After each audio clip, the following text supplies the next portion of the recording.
स्वागत है आप सभी का आपके अपने YouTube channel Vinod Hindi point में। आज के इस वीडियो में पढ़ने वाले हैं संपूर्ण हिंदी साहित्य से संबंधित कुछ महत्वपूर्ण प्रश्न। वीडियो के अंत में आप कमेंट करके बताइएगा इन प्रश्नों में से कितने प्रश्न सही हुए। पहला प्रश्न है, आदिकाल को वीरकाल की संज्ञा किसने दी? राम कुमार वर्मा, हजारी प्रसाद द्विवेदी, रमाशंकर शुक्ल रसाल, विश्वनाथ प्रसाद मिश्र।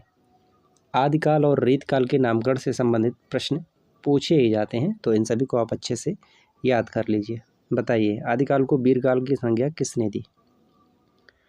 सही उत्तर हो जाएगा विश्वनाथ प्रसाद मिश्र ने आदिकाल को वीरकाल की संज्ञा दी।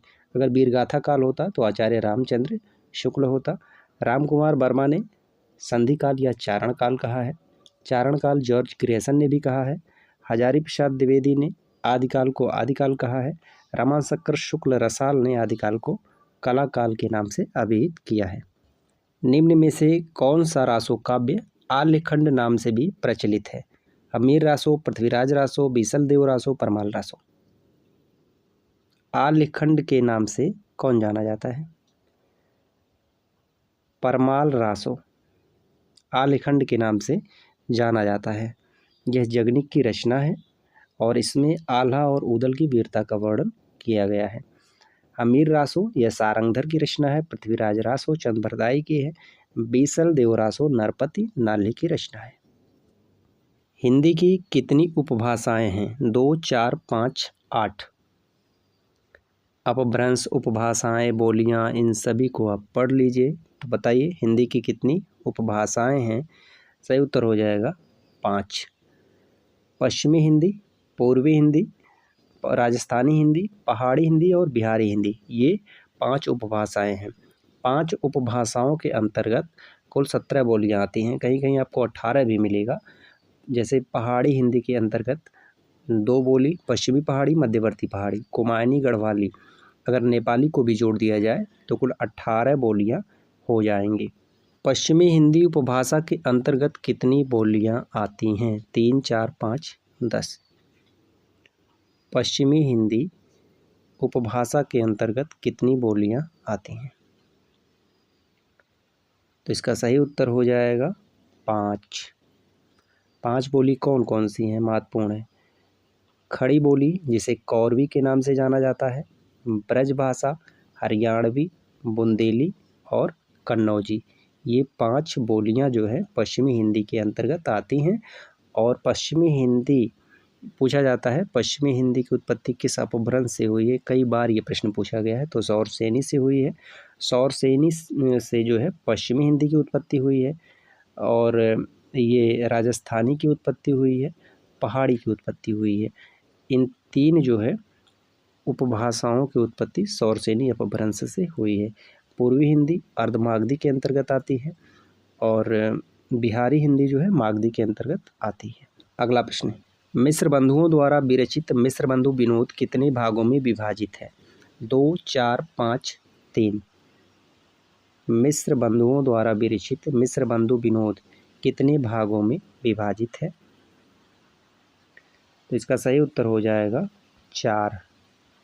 प्रथम 3 भाग जो है 1913 ईस्वी में लिखा गया और चौथा भाग 1934 ईस्वी में लिखा गया। मिश्र बंधु विनोद जो है यह मिश्र बंधुओं का प्रसिद्ध इतिहास ग्रंथ है और इसमें कुल लगभग 4000 से अधिक कवियों का वर्णन किया गया है। कभी कभी पूछा जाता है मिश्र बंधु विनोद का चौथा भाग कब लिखा गया? तो 1934 में, और प्रथम 3 भाग जो है वह 1913 ईस्वी में लिखा गया। अगला प्रश्न है, शब्दानुशासन के रचनाकार कौन है? हेमचंद, पुष्पदंत, स्वयंभू, भूषण।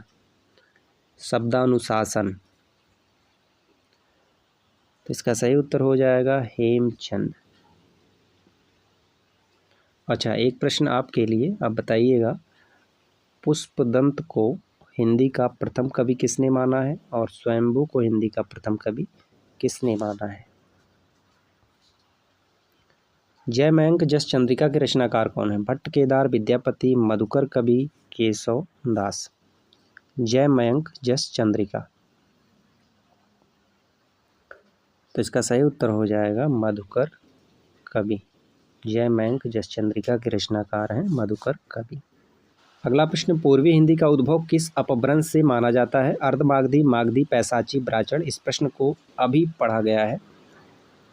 पूर्वी हिंदी का उद्भव किस अपभ्रंश से माना जाता है? तो इसका सही उत्तर हो जाएगा अर्धमागधी। सौरसेनी अपभ्रंश से किसकी उत्पत्ति हुई है? पश्चिमी हिंदी, राजस्थानी हिंदी और पहाड़ी हिंदी, ये तीन जो है सौरसेनी के अंतर्गत आती हैं। पूर्वी हिंदी अर्धमागधी के अंतर्गत आती हैं। मागधी जो है या बिहारी हिंदी के अंतर्गत आती हैं।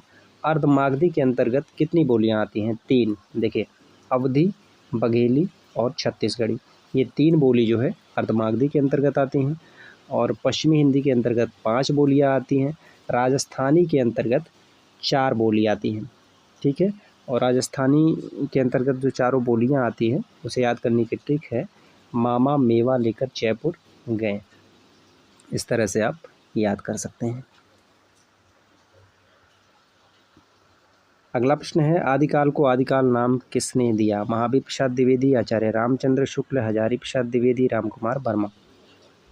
आदिकाल को आदिकाल नाम किसने दिया?